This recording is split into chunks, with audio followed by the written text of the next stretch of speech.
Boa noite, meus queridos. Graça e paz do Senhor, amém?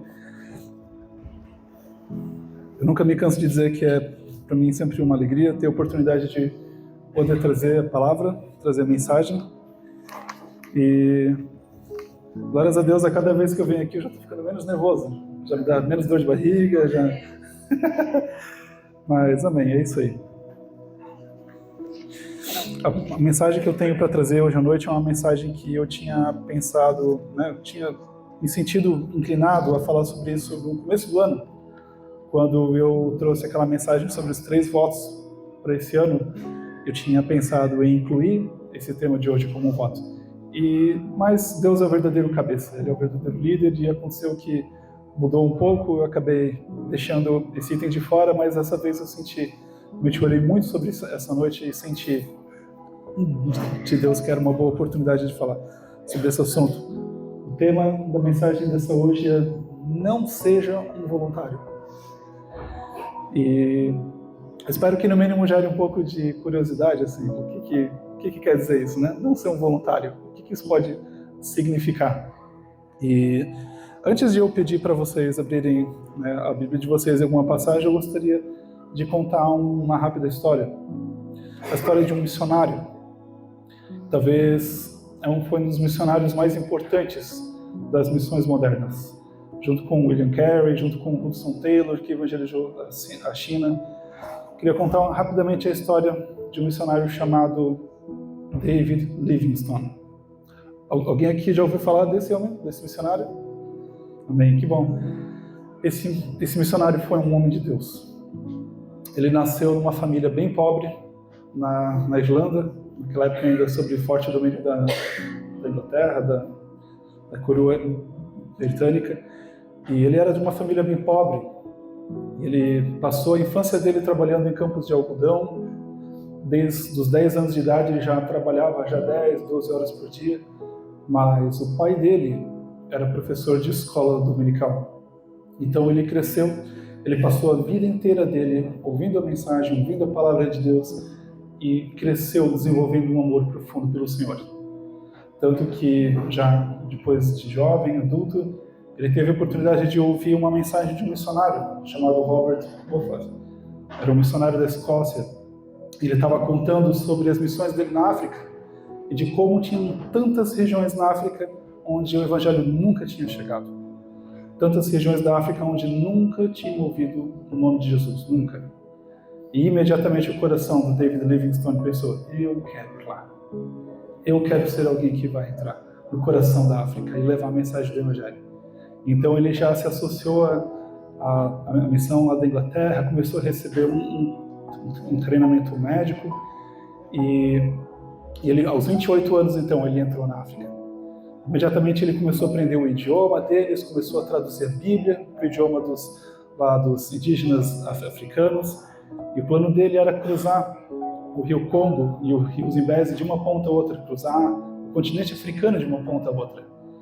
E logo no começo do ministério dele, ele teve uma provação muito difícil. Um leão atacou ele, rasgou as costas dele, quebrou o braço dele, de uma forma que o braço dele nunca mais voltou ao normal. Ele quase morreu nesse ataque. Mas ele tinha um coração inclinado, o coração dele estava firme, resoluto. E ele não desistiu, ele continuou. E ele realmente levou o evangelho para muitas e muitas e muitas vilas lá. No final da vida dele, quando ele já estava avançado em idade, fraco, ele resolveu voltar uma última vez para Londres. E da mesma forma como ele se sentiu profundamente tocado e encorajado pelo testemunho daquele missionário, o Robert Moffat, da mesma forma ele pensou, né, eu vou pregar, vou trazer a minha mensagem, as minhas histórias, o meu testemunho, para que alguém se sinta tocado e alguém queira continuar o meu ministério. Mas aconteceu que ninguém se manifestou naquele culto. E então ele falou assim: ninguém vai no meu lugar, eu vou voltar para lá. E ele voltou para a aldeia onde ele estava, e todo dia de manhã, isso desde o início do ministério dele, todo dia de manhã ele tinha o hábito de acordar de manhã, tirar 1 ou 2 horas de oração, e então ele saía da cabana dele. Ele vivia junto com os discípulos dele lá. E já era uma coisa rotineira, mas um certo dia os discípulos dele perceberam que ele não saía da cabana depois de muitas horas. E quando eles entraram lá, eles encontraram o David Livingstone de joelhos, com a cabeça apoiada entre as mãos e já esfriando o corpo dele. E eles viajaram 1.500 quilômetros com o corpo dele para levar de volta para o porto, levar o corpo dele para a Inglaterra. E histórias assim como do David Livingstone são histórias comoventes. São histórias de homens que viveram um nível de entrega muito grande mesmo.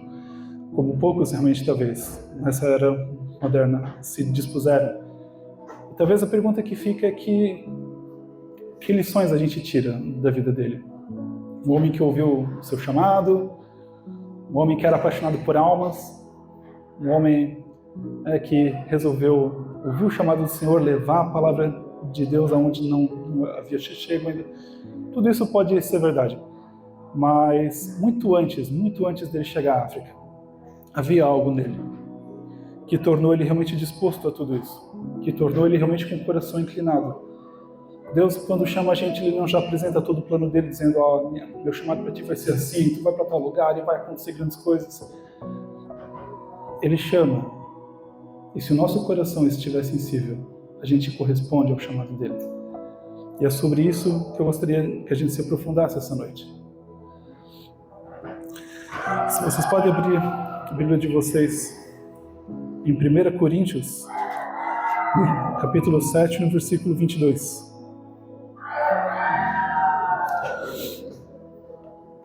É 1 Coríntios, capítulo 7, versículo 22.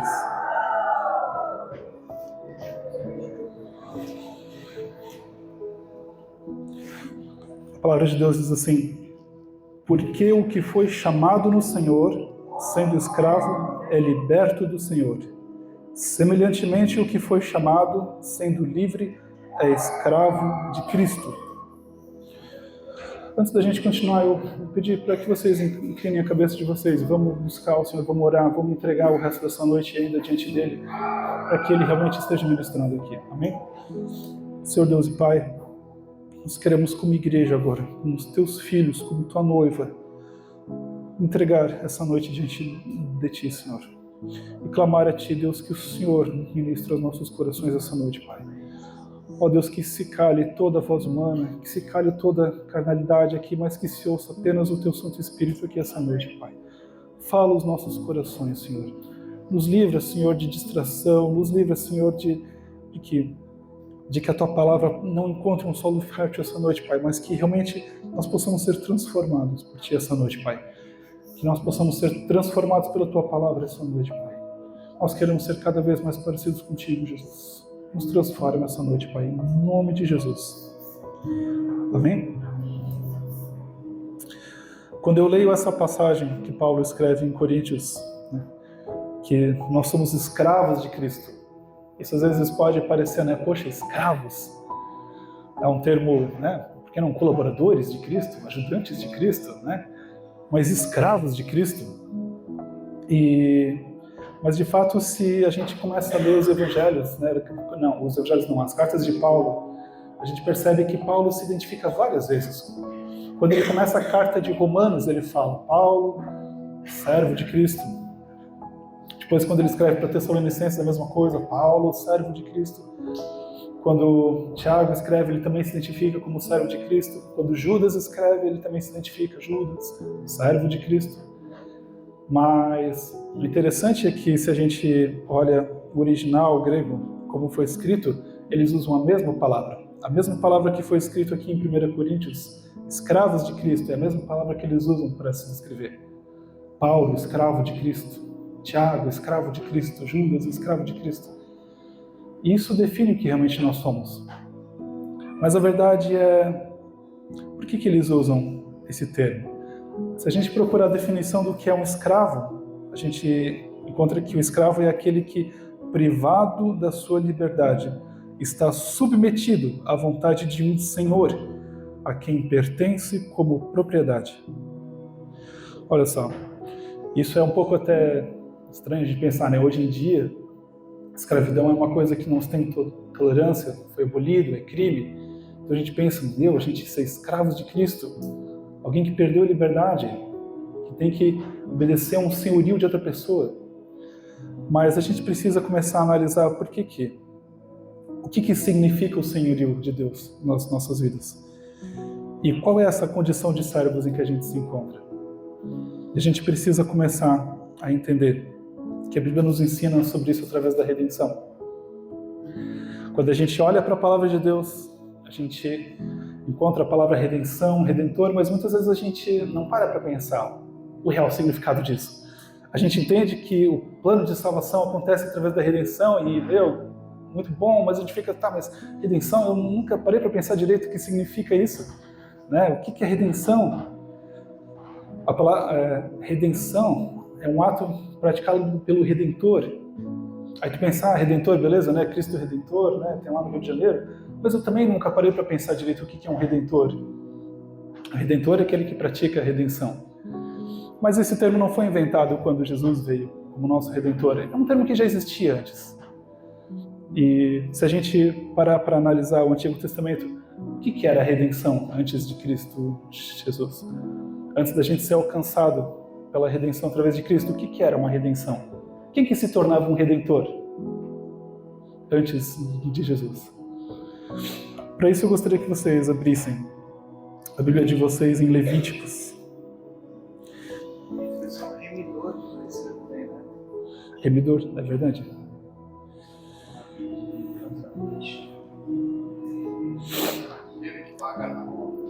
Muito bom.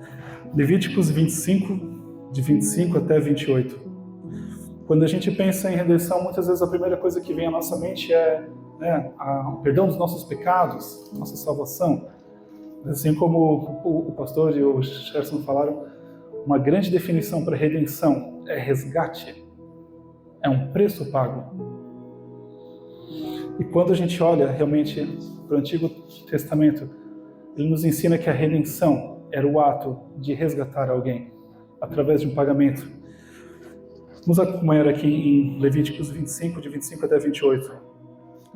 Se alguém do seu povo empobrecer e vender parte da sua propriedade, seu parente mais próximo virá e resgatará aquilo que seu compatriota vendeu. Se, contudo, um homem não tiver quem lhe resgate a terra, mas ele mesmo prosperar e adquirir recursos para resgatá-lo, calculará os anos deste que vendeu e devolverá a diferença àquele a quem vendeu. Então poderá voltar à sua propriedade. Mas se não adquirir recursos para devolver-lhe o valor, a propriedade que vendeu permanecerá em posse do comprador até o ano do jubileu. Será devolvido no jubileu, e ele então poderá voltar à sua propriedade, à sua liberdade. Às vezes é até um pouco estranho pensar, né? Por que a Bíblia está falando sobre escravidão, uma coisa tão ruim?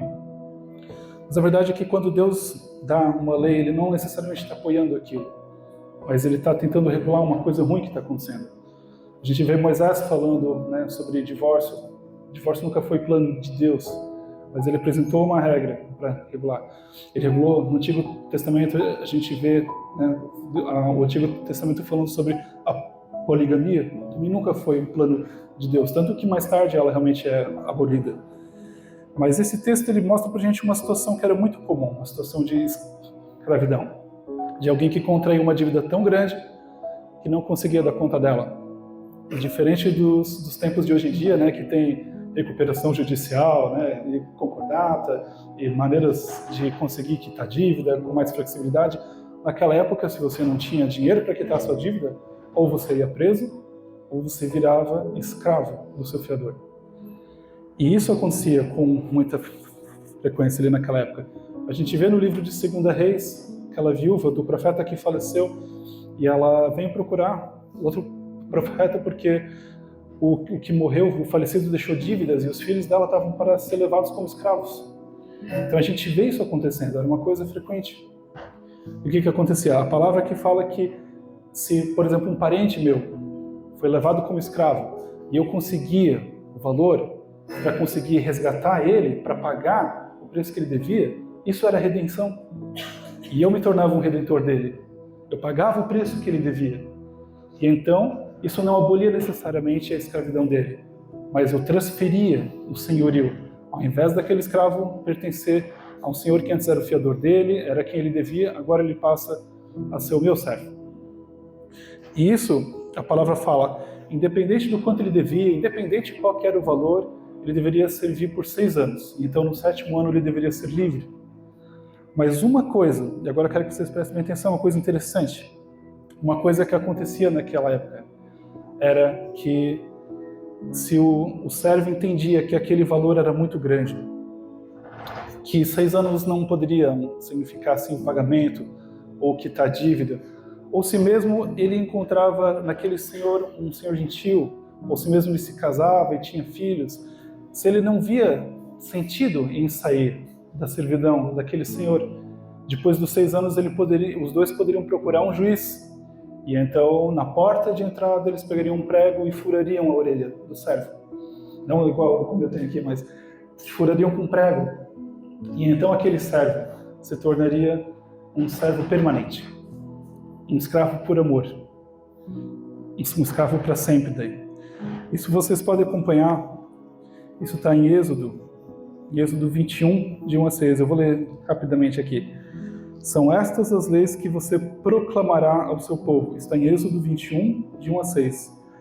Se você comprar um escravo hebreu, ele o servirá por 6 anos, mas no 7º ano será liberto, sem precisar pagar nada. Se chegou solteiro, o solteiro receberá a liberdade, mas se chegou casado, sua mulher irá com ele. Se o seu senhor lhe tiver dado uma mulher e essa mulher tiver dado filhos e filhas, a mulher e os filhos pertencerão ao senhor. Somente o homem sairá livre. Se, porém, o escravo declarar, eu amo o meu senhor, olha a declaração do escravo, eu amo o meu senhor, amo minha mulher e amo os meus filhos, e não quero sair livre. O seu senhor o levará perante juízes. Terá que levá-lo à porta, à lateral da porta, e furar a sua orelha. Assim, ele será escravo por toda a vida. A questão que fica é, qual é a nossa relação com essa passagem? Antes da gente encontrar a redenção em Cristo Jesus, nós éramos livres? Nós também éramos escravos. Nós tínhamos um Senhor. Antes de Jesus ser o nosso Senhor, nós tínhamos um Senhor, que era o pecado. Nós éramos escravos dele, debaixo da tirania do pecado. A Bíblia não usa redenção para aquilo que Jesus fez por nós meramente com uma palavra qualquer. Jesus nos comprou. Nós éramos escravos do pecado e ele nos comprou. E assim como acontecia antes, ele não simplesmente nos comprou para agora assim, vai livre, cuida da tua vida, seja o seu próprio Senhor, faz o que você quiser da sua vida. Ele nos comprou da escravidão do pecado para que nós pudéssemos ser escravos dele. Mas diferente do pecado, a servidão do Senhor Jesus não é uma tirania. Ele é um Senhor amoroso e que nos leva realmente a querer furar a nossa orelha por ele e dizer, eu quero te servir para sempre. Eu quero ser teu servo por toda a vida. E isso é uma coisa incrível. A palavra diz que realmente em 1 Coríntios 6:20 diz que nós somos comprados pelo sangue de Jesus. Em 1 Pedro 2:9 diz que nós somos propriedade exclusiva dele. A palavra nos mostra claramente, nós éramos escravos do pecado, mas agora somos escravos de Cristo, somos servos dele. Isso faz muitas coisas na nossa vida terem uma visão diferente, um significado diferente. Se a gente para pensar, por que o nome da mensagem, por que o tema da mensagem de hoje é não seja um voluntário? O que isso tem a ver? Por mais que eu pergunte para vocês aqui essa noite assim, quem aqui é servo de Jesus? Todo mundo vai levantar, eu sou servo de Jesus, glória a Deus, é isso aí. Mas a verdade é que as nossas ações, elas sempre vão falar mais alto do que as nossas declarações. Aquilo que a gente pratica, as nossas atitudes, o nosso comportamento, o nosso testemunho, ele sempre vai falar mais alto do que aquilo que a gente fala, do que aquilo que a gente confessa.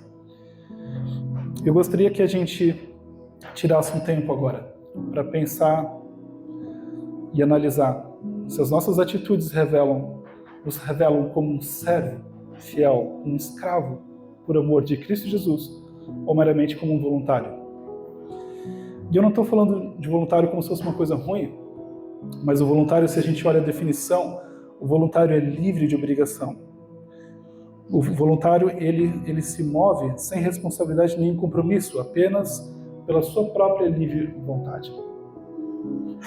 Por exemplo, imagina no meu casamento, na minha casa, se eu olhasse para todos os meus compromissos em casa como se isso tudo fosse problema da Júlia, cuidar da casa, cuidar das crianças. Então tudo que eu fizesse eu me sentiria como voluntário, eu estou ajudando ela. E aí você pensaria, mas isso é besteira? É minha responsabilidade junto. Eu sou casado com ela, é minha casa junto, são minhas filhas junto. É minha responsabilidade, é meu compromisso. Eu não estou sendo voluntário, eu não estou simplesmente oferecendo uma ajuda. Ser voluntário não é necessariamente algo ruim, né? Esses tempos atrás, a creche onde a Emily estuda, eles pediram alguém para ajudar a mover barro e espalhar. E eu fui lá num sábado à tarde, ajudei por umas 2 horas e voltei para casa. Por quê? Porque aquilo não era realmente uma grande prioridade. E isso é o que define quando nós não somos realmente escravos e servos, quando nós somos voluntários.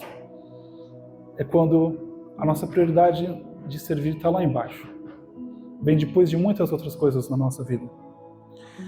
E por isso que eu gostaria de enumerar 5 atitudes aqui, 5 atitudes de um servo, para que a gente consiga de forma prática identificar verdadeiramente se as nossas atitudes condizem quando a gente é simplesmente um voluntário ou se nós somos realmente servos.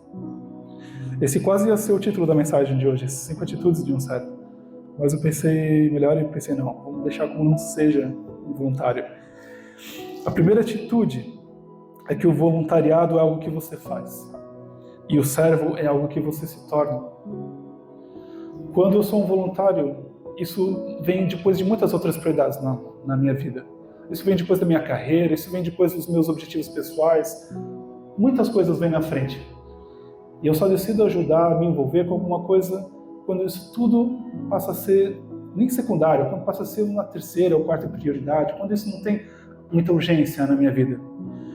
Mas quando eu entendo que eu sou servo, isso é algo que me define, que molda a minha vida, que faz parte da minha identidade.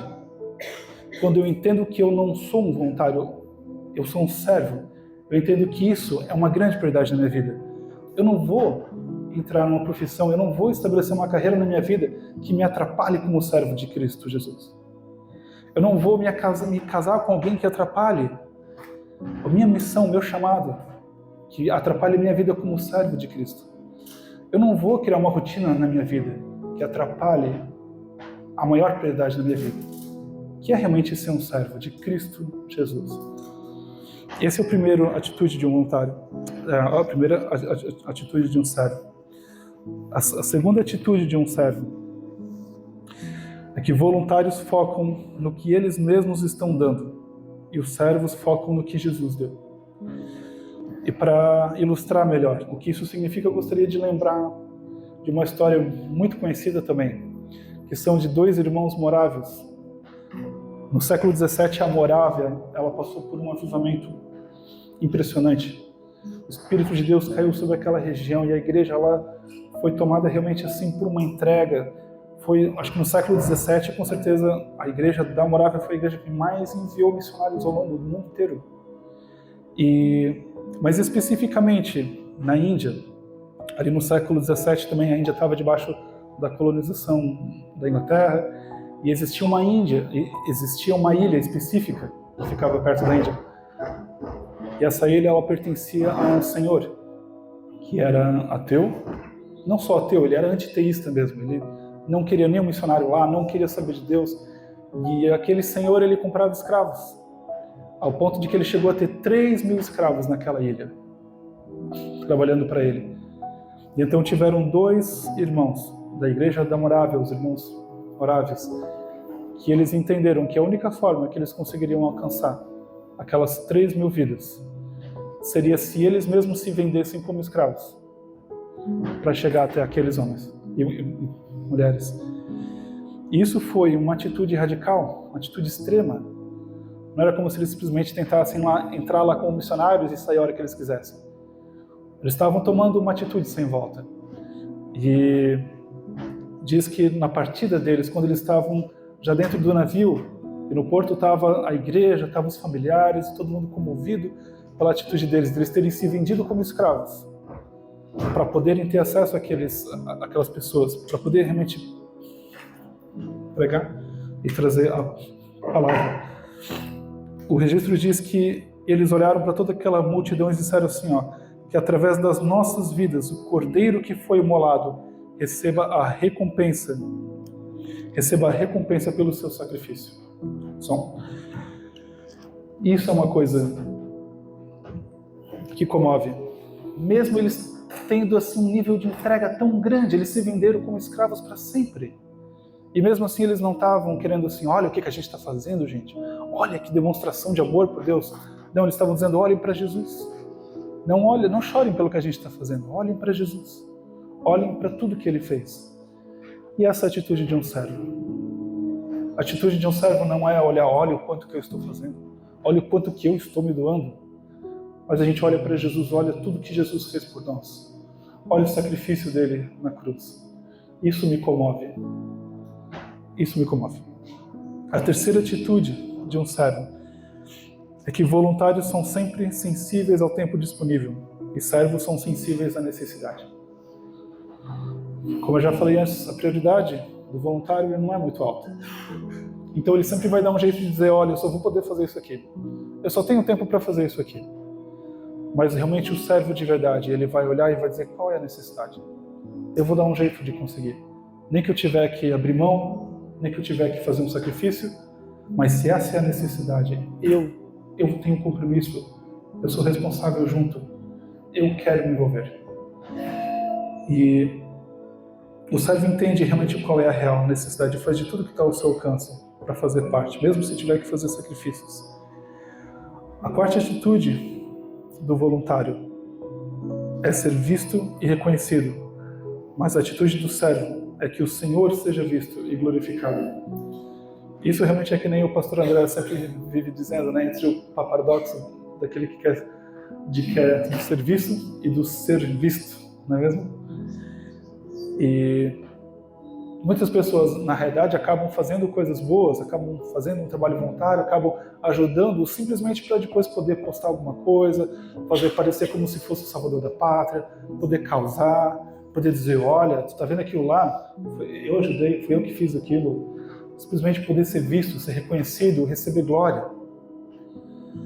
Mas o servo, ele quer que Cristo seja visto. Ele quer que Cristo receba a glória. O voluntário, ele se sente como uma peça fundamental. Ele quase começa a dizer, olha, né, talvez ele não verbaliza isso, mas ele pensa, meu, que bênção que eu estou aqui para poder ajudar. Meu, o que seria desse lugar se eu não estivesse fazendo? Olha tudo que eu fiz isso, eu fiz aquilo. Se eu não estivesse aqui, nada disso teria sido feito. Mas o servo de verdade, ele encontra realmente o seu pagamento, a sua retribuição, simplesmente em ver a obra de Deus sendo feita. E isso serve de combustível para ele continuar. Porque eu vou dizer para vocês, muitas situações a gente vai servir e ninguém vai ver. Em muitas situações a gente vai servir e ninguém vai ficar sabendo que isso foi você que fez. Por mais que tu tenha se empenhado, por mais que tu tenha se sacrificado, te envolvido, muitas vezes ninguém vai nem saber que foi você. Mas os nossos olhos estão em Jesus, a gente sabe que Ele vê tudo. E é ali que tem que estar realmente o nosso coração. A quinta atitude é que o voluntariado é sobre conveniência e servir é sobre compromisso. Uma pessoa que ela simplesmente quer ajudar, ela vai fazer isso principalmente quando lhe for conveniente, quando realmente for fácil para ela, quando ela não tiver que se sacrificar demais. Quando tiver tempo sobrando, enquanto que o servo, ele vê nisso um compromisso, algo que realmente ele faz parte. Por exemplo, uma ilustração bem simples, mas imagine que o Gerson acorda de manhã cedo e pensa, eu vou fazer para Raquel um café da manhã com ovos fritos e bacon.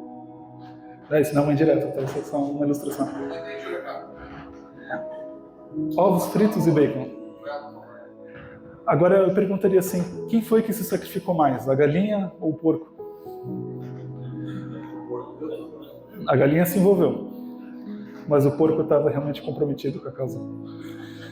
E teve uma situação na minha vida que deixou isso para mim muito bem ilustrado, sobre ajudar quando é conveniente, quando me cai bem, ou simplesmente servir, porque eu entendo que é o meu compromisso. É o meu compromisso. Mais ou menos em 2005 ou 2006, eu tive a oportunidade de conhecer a Missão Sena, em São Paulo, lá no centro da Cracolândia. E foi uma experiência incrível, porque como eu era solteiro ainda, eu morei em Timbó a minha infância inteira e a minha solteirice inteira, e de repente estar lá no meio de uma rua com 300 pessoas consumindo crack coletivamente, não conseguia enxergar o final da rua de tanta gente. E estar lá no meio deles à noite, caminhando junto com outro missionário, e ele mostrando tudo como é que funciona aqui e tal. E foi impressionante. Mas o que também me deixou impressionado é conhecer a infraestrutura lá da Missão Sena. Aquilo tem quase o tamanho de um colégio, tem galpão para esportes. Ele me mostrou uma sala que é praticamente um consultório odontológico novo. Tinha todos os equipamentos que tu pode imaginar, tinha tudo. E estava tudo no plástico ainda, e ele mostrando, isso aqui foi doação, isso aqui foi doação. E eu achando aquilo máximo, e ele falando, isso aqui, um dia a gente quer conseguir ter um dentista aqui para ajudar a reconstruir a boca, porque muitos usuários de crack acabam caindo os dentes, tudo. E ele me falando assim, mas a gente por enquanto não achou ninguém. E eu fiquei até meio assim, poxa, São Paulo, naquela época tinha o quê, 18 milhões de pessoas? Fiquei pensando, não tem ninguém para ajudar, realmente para se doar, para trabalhar de dentista assim no final de semana, ajudar a reconstruir. E ele me falou uma coisa interessante, ele falou, olha, dá uma olhada aqui, tu não vê muita gente trabalhando aqui dentro. Isso era tipo um sábado à noite, assim, já depois das 10. E ele falou assim, Lucas, muita gente vem aqui, que nem você aqui, tem uma experiência legal, mas é só isso aí. Eles vêm aqui, eles têm uma experiência e depois, tchau. Tiram foto, postam no Instagram, é obrigatório, para depois mostrar, olha, tava na Missão Sena, glória a Deus. E isso para mim me deixou muito claro. O que é de verdade compromisso?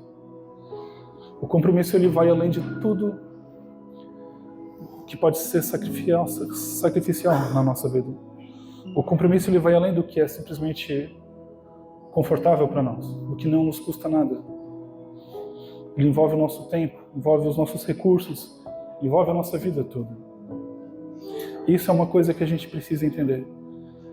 Nós não podemos, em muitas esferas da nossa vida, a gente pode ser voluntário em muita coisa, mas para o reino de Deus, na nossa vida com Cristo Jesus, nós jamais deveríamos ser simplesmente meramente voluntários. Porque o voluntário te faz pensar que tu está ajudando. Ajudando é algo como assim, eu não precisava estar fazendo isso, mas eu vou fazer para ajudar. Isso aqui não é meu compromisso, mas eu vou meter a mão junto para ajudar, fazer o que estão precisando. Esse jamais deveria ser o nosso coração. Nosso coração deveria ser realmente de entender que se Jesus nos comprou, éramos escravos do pecado. Ele nos comprou para sermos escravos dele, do senhorio de amor que ele tem. Para que isso realmente molde a nossa vida. Sermos servos dele e a nossa identidade. Isso deveria mudar muita coisa na nossa vida. Deveria mudar as nossas prioridades. E deveria mudar a maneira como a gente se envolve com muita coisa da igreja. Ainda ontem à noite, eu e o André lá no Arraiá, a gente estava conversando sobre como no cinema existe uma agenda hoje, realmente, assim, de doutrinação, de um monte de coisas que vão contra os valores bíblicos, contra os valores de Deus. E, sem dúvida, na igreja está acontecendo a mesma coisa. O diabo sabe que o tempo dele é curto e ele investe pesado em tentar atrapalhar, tentar distorcer muitos valores. O escravo ele entendia que a sua liberdade pertencia agora do seu homem senhor. A nossa experiência com Cristo, ela inclui, além do perdão dos nossos pecados e da nossa salvação eterna, o fato de que a gente está abrindo o governo das nossas vidas, está abrindo mão do governo das nossas vidas e se rendendo completamente a Ele. Se rendendo completamente a Ele.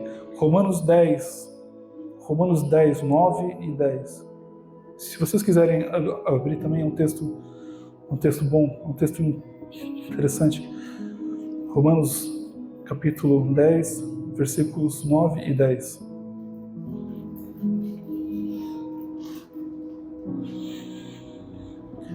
Se com a tua boca confessares Jesus como Senhor e em teu coração creres que Deus o ressuscitou dentre os mortos, serás salvo.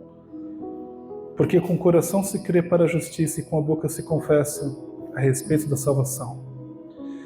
Note que a palavra diz: se com a tua boca confessares Jesus como Senhor, não apenas como Salvador, não apenas como meu Deus, meu número um, meu tudo, meu dono do meu coração, confessar como Senhor, então será salvo.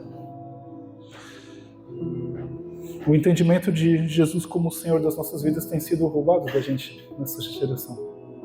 As pessoas, elas querem que Jesus seja o Salvador delas, mas elas querem continuar sendo senhores sobre suas próprias vidas. Querem Jesus como Salvador, mas quem cuida da minha vida sou eu. Eu defino tudo. São valores que a gente precisa voltar a repensar. Ele é o nosso Redentor porque Ele pagou um preço de sangue. O sangue dele foi derramado para nos comprar da escravidão do pecado. Reconhecer o senhorio de Jesus na nossa vida deve mudar a maneira como você enxerga o mundo, deve mudar todas as suas prioridades e, consequentemente, a maneira como você serve na igreja. Na nossa família, a gente tem uma tradição de fazer um Natal juntos a cada 2 anos. Isso já há muito tempo, já desde que eu sou criança. A nossa família é bem grande, geralmente a gente tem que alugar um espaço maior. Só que como é Natal, muitas vezes é difícil de achar uma equipe que faça a comida, para Santa Ceia, almoço, café da manhã. Então aconteceu que num desses natais teve um ano que a gente não conseguiu achar ninguém foi contratado, então foi estabelecido, vamos nós mesmos meter a mão na massa, vamos todo mundo ajudar e o Natal vai acontecer normalmente. Mas eu me lembro que aquele foi o Natal mais atribulado. Não talvez o mais atribulado, mas o que aconteceu? Aconteceu que algumas pessoas começaram a se envolver em tudo e outras não se envolveram em nada. Então as pessoas que estavam se envolvendo, elas tiveram que começar a fazer uma ginástica do tempo delas para dar conta de tudo, porque sobrecarregou elas. Porque aquelas que deveriam estar se envolvendo não estavam movendo, às vezes não tiravam o prato da mesa. E isso começou a gerar uma situação, um clima tenso lá. Poxa, era para ser um Natal em família. Espírito natalino, olha que coisa linda. Mas acontecia que tinha gente que estava começando a ficar profundamente magoada. Poxa, a gente está aqui se matando de trabalhar. Enquanto que tem gente que não faz nada. Então praticamente tiveram que parar tudo, fazer uma reunião e dizer, ou vocês põem a mão na massa ou... o que vai acontecer? Quantos aqui creem que nós somos uma família aqui também? Nós somos uma família aqui também. Em Cristo Jesus nós somos irmãos uns dos outros. Deus é nosso Pai, nós somos uma família aqui, amém? E isso deve gerar em nós um senso de responsabilidade. A gente não deve simplesmente fazer alguma coisa aqui com um senso de, vou ajudar. Nós temos uma responsabilidade também. Nós somos o corpo de Cristo. Cada um de nós aqui tem um chamado, cada um de nós aqui é chamado para as boas ações. Vamos nos colocar de pé. A mensagem de hoje foi um pouco mais curta, mas eu acho que eu consegui entregar aquilo que eu precisava. Eu quero pedir que você, de coração realmente, ore e peça para o Senhor, para que Ele nos dê realmente um coração de servo, para que Ele realmente nos dê um coração de escravo de Cristo, escravo por amor, escravo da orelha furada. Que a gente não enxergue realmente a igreja, para que a gente não enxergue realmente investir as nossas vidas a Ele como se fosse um fardo, como se fosse, nossa, está atrapalhando a minha vida, está atrapalhando os meus objetivos, está atrapalhando os meus planos pessoais, mas que o nosso maior objetivo seja servir a Ele. Que a nossa missão maior da nossa vida seja servir a Ele. E que o nosso maior desejo seja servir a Ele. Esse é o coração de um servo. Senhor Deus e Pai, mais uma vez eu quero te agradecer por essa noite, Pai. Queremos te agradecer pela Tua palavra, Deus. Como o Senhor fala conosco, Senhor. Queremos te agradecer por tudo que o Senhor tem feito já aqui nessa comunidade, Pai. E também por tudo aquilo que o Senhor vai realizar, Senhor. Eu quero clamar a Ti essa noite por todos nós, começando por mim, Senhor. Que o Senhor nos dê um coração totalmente Teu, Senhor. Um coração que realmente queira Te servir acima de todas as coisas, Pai. Ó Deus, não nos deixe, Senhor, nos tornarmos senhores da nossa própria vida, Pai.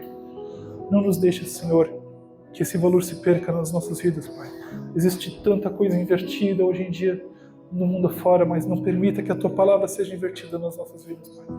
Não permita que o Teu reino se torne sem prioridade nas nossas vidas, Pai. Nós queremos realmente Te servir de todo o nosso coração.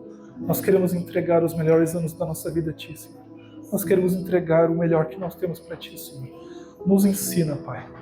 Nos ensina, Senhor. Eu clamo a Ti, Senhor, que o Senhor nos ensine realmente a ter um coração entregue a Ti, a servir a Ti com todo o nosso coração, com toda a nossa alma e todo o nosso entendimento, Senhor. Para que realmente a gente não seja meramente quem fala, mas não faz, mas que o nosso testemunho, que as nossas atitudes possam realmente mostrar que nós somos Teus servos. Nós clamamos a Ti, Senhor Jesus. Que o Senhor realmente nos transforme nessa noite. Em nome de Jesus. Amém. Eu estava refletindo, antes de sair de casa, o que realmente torna uma igreja assim, imparável, sabe? No inglês, assim, unstoppable. Uma igreja assim que nada pode parar ela. Não é uma igreja cheia de dinheiro. Não é uma igreja cheia de recursos. É uma igreja onde todo mundo pega junto. Onde todo mundo se doa. Onde todo mundo veste a camisa, dá o sangue. Isso é uma igreja que ninguém para. É uma igreja que realmente vai abalar a cidade. Que nós possamos ser essa igreja cada vez mais e mais. Em nome de Jesus. Amém? Amém. É isso. Foi um pouco mais curtinho hoje. Amém. Gratos de Cristo por amor. Amém. Amém. Amém.